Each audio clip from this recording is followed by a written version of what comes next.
And welcome back to the Illusion of Gaia Let's Play, Part 13. Oops, laggy. There. Last time we finished the boss off of the Sky Garden, and we began to make our way to Mu. We're actually in the Seaside Palace right now. And this is a strange place where people turn into demons if they ever make it here. And we showed up and found all of our friends had been like turned into spirits or something. We're not sure. But you have to use the purification stone on them so that you can get into Mu. You have to purify the water, which we did. Because Mu is a water dungeon.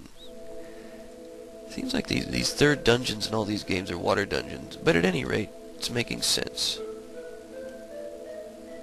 And what did I miss? Did I miss something? I may have.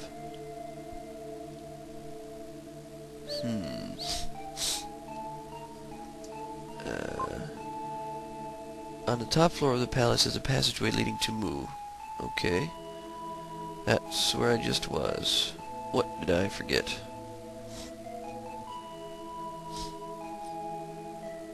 I think there's somebody you have to find. Because that's the chest room. What will we do now deserted in the middle of the ocean? Well, there's one of each of you there. Maybe we could seize the palace. What are you gonna eat? There's nothing here. It's all just this weird place. This is one of those parts in the game that I always have trouble with remembering the exact configuration for leaving. Yeah, these vampires though. Let me tell you something about the vampires. I don't want to fight the vampires. They're really, really hard. It's not that the vampires themselves are hard, it's the way that they have the boss room laid out. It's really difficult to dodge their attacks. What did he say? Oh, yeah. Yeah, the vampires enslaved the people.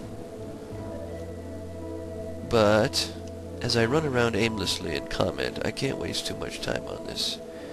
But I believe you have to find a key or something in order to leave the place. It was already in that room. And then up we go. Oh, I remember that room I said was not really for anything. There we go. I stole the key from that vampire woman. That's right. I remember mentioning that there was something in here before. I just had to find it. Key to the Seaside Palace. Which is funny because that's the exit key, not the entrance. And how did he manage to steal it? Tell me your secrets, a wise one. Oh, it's in a bubble. The Mu Tunnel, they call it. But when you actually start the dungeon, they just refer to it as Mu. Just Mu. Or Mew. But its MU is probably Mu. Mu. Here we go. The Phantom Land Mu lies ahead. Well, let's do it. This is a cool looking place. Passageway, I wonder if it goes clear to Mu. You just said it does. And they don't even go to the map.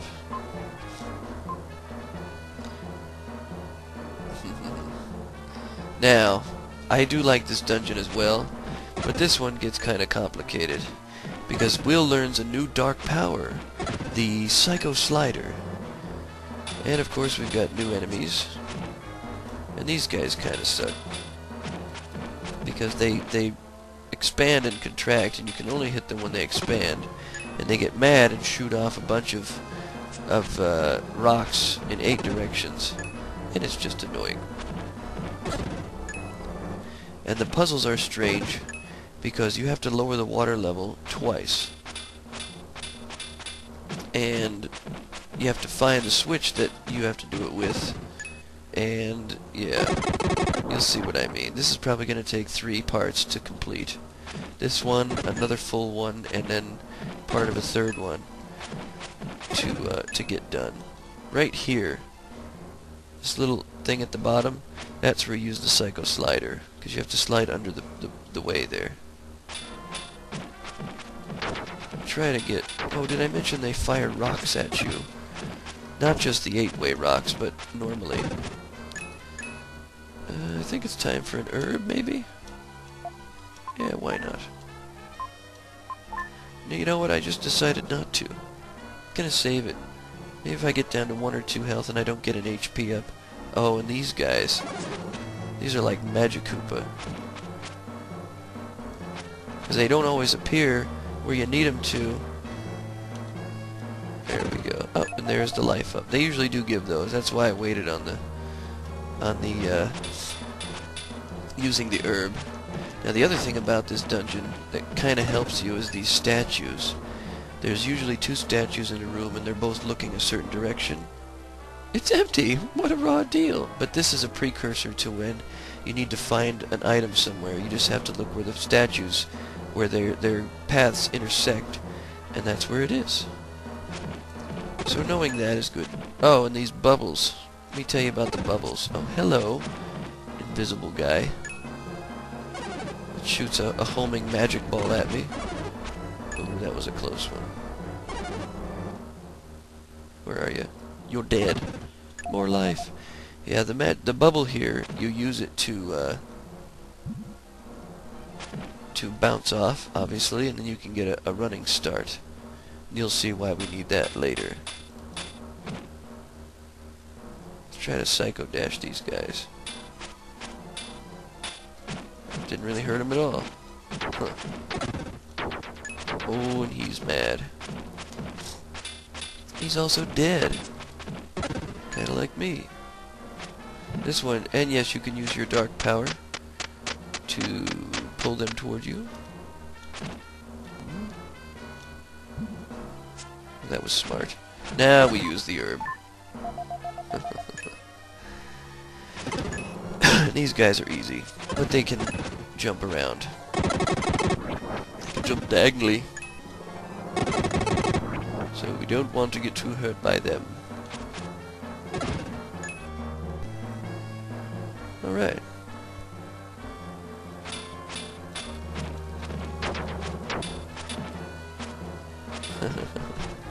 They're kind of cowardice if you think about it. 'Cause every time they get hit, they just curl back up into their ball. Not too bad. I'm going to queue up another herb, of course. There we go. Oh yeah, spikes in the floor. That's always good. I think you learn another song here.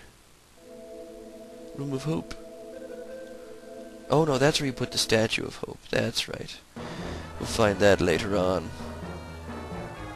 There he is. I knew you were in there somewhere. Hiding him. Ooh, did I hit him twice?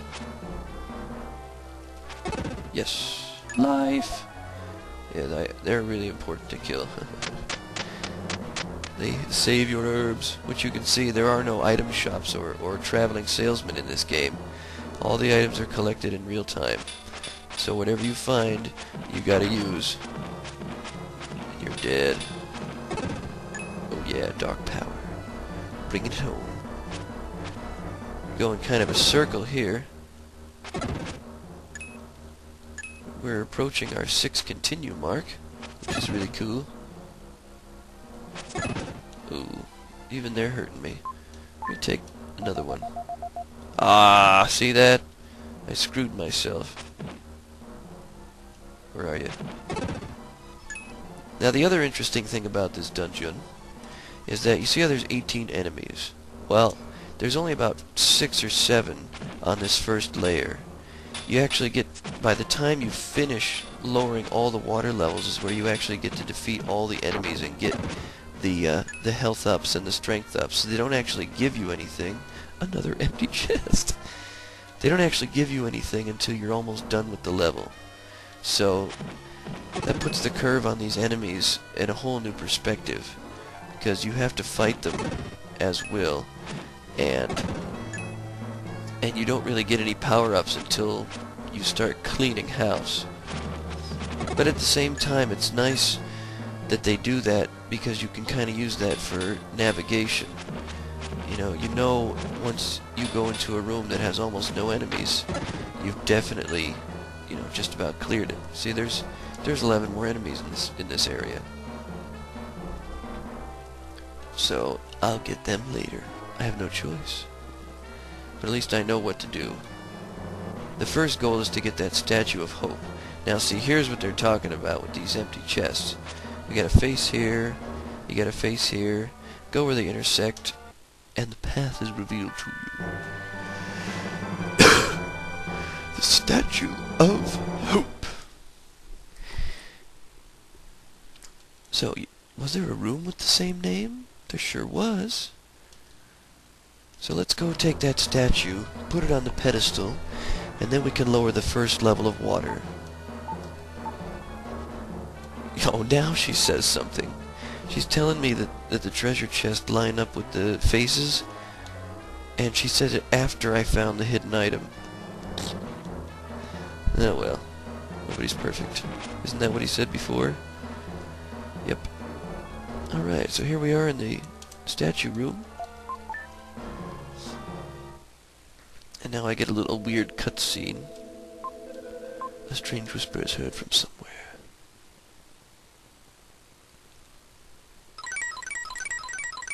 It's talking fire!